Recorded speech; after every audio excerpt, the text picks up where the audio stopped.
my project was interactive editing tools of human skeleton data. So here, like it was done by me with the help of Professor Ming Shao. So in here we are talking about the human skeleton. So as we all know, it is the internal frame of the human body, and it's composed of 206 bones, which are connected by joints. So here I am considering mainly 25 joints. So this is about the data set. It's a RGBD data set. So it contains recordings of labeled human activities. So this data set mainly consists of 56,880 action samples. And the data set consists of 60 labeled actions. So these actions are like majorly divided into 40 daily actions like drinking, eating, reading, etc. 9 health-related actions like sneezing, staggering, falling down, and 11 mutual actions like punching, kicking, hugging, etc. So this is behind, like this is what I done. So the library which I used was Matplotlib, IP widgets, and the NumPy.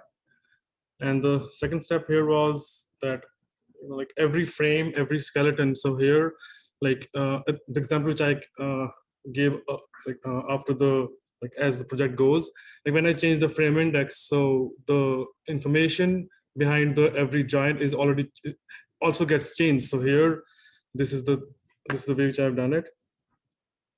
So my skeleton basically looks like this here, and you know, it's connected by the line diagram.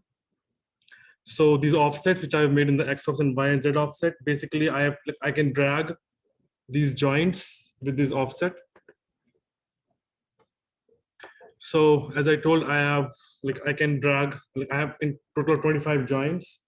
So as I change the X and Y and Z offset, so I can drag these joints in all 3 axes. So here we see the frame index to be 0, and then the other step was that I changed the frame index. So that shows that, you know, there was a considerable change in with the frame index too. So yeah, and the 7th step was that I can save these coordinates with the coordinates which were there. I can save these coordinates, and I saved it as an NP file, the NumPy file, which can be further used as, you know, to train machine learning models. And yes, that I was able to create animation like this. So this was a video the audio video the thing which I have done. So yeah, okay. So that was the file which I used, the skeleton dataset. So though it has many files in it, one of the file was this. So, and then here I can see I have in total 25 joints, and I can select multiple joints here, like, you know, any number of joints. Here I can select of them, and then these joints can be, these are the offsets, X, Y, and Z offsets. So I can change the numbers to like any number, and then we can see there's a change. Yeah, like the considerable change, we can see it over here. And then even I can change the frame index as I've showed earlier. So yeah, the file which I uploaded here. So the frame index, if we change it, we can see there is a change in it. You can see here that when I change the frame index, so we can see there's a change. There was some change in it, and then we can, if we move more ahead, we can see there is a lot of change in it. And what I see here was like I can. So here, and then I have the point of saving the coordinates. So I can save these coordinates, and this will be saved as a NumPy file, which I can further download. It's shown in the video. See the file as NumPy file, which will be downloaded. It takes some time. On the left-hand side, it shows that the file is downloaded to be saved. So see, the file is being downloaded. This file can be used as a data set for further actions. So you can download this file. It is a NumPy file. This becomes a data set. And so this was majorly the whole video about. And the results, as I told, was that I was able to drag any selected joints, and I can drag like multiple joints at the same time. That was the main thing. So, and then even if I change the frames, So when I changed the frame, the joints information was also getting changed. So yeah, and then there was a quick browsing of joint changing different frames, and it enables updated coordinates as output saved in NumPy file. So I can save the NumPy file. These were the results.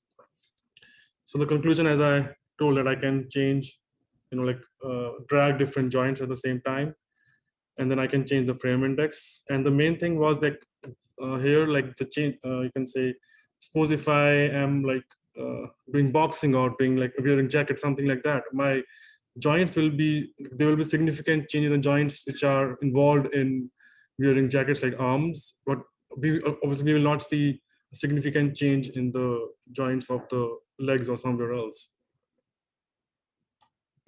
So yeah, these are my future work, which as the NumPy file which we downloaded, that can become as a data set, and that can be used, like new machine learning models can be trained with that. And in future, we can also demonstrate how added noises can affect the skeleton-based action recognition accuracy. And then we can open a path for automatically changing skeleton data to testify and improve the robustness of action recognition. So these were the references. And yep, thank you. Any questions?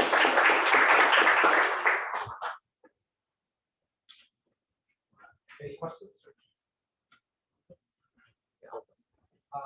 Yeah, so the points that you mentioned that you have with all the connected, are they representing a skeleton, or maybe I'm missing something? Is it those points represent something? Or? So yeah, so basically it was like the skeleton which was drinking water.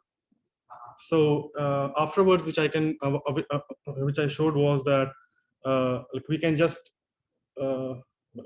afterwards, which I showed was that we can just drag these joints in any of the directions. So yeah, so it was basically the skeleton was able, like in the skeleton, the joints which were there, we can drag these joints in multiple, like we can drag like multiple joints in in different axes at the same time. So those are not, because I'm thinking about it's supposed to look like a skeleton doing something, but it's not. Those points are just like changing in the joint. Yes, that's right. Okay, because I don't know where's the skeleton. Whether it's actually moving, but okay. That's representing joints, just joints movement, like it's a. So could you show us, I think, slide 2, where you had the data information? Yeah, that one. But then, what is the NTU RGB? This is the dataset name. It's a skeleton dataset.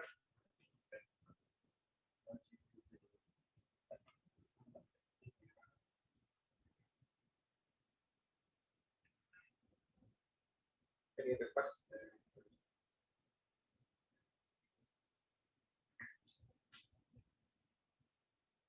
Right, if that's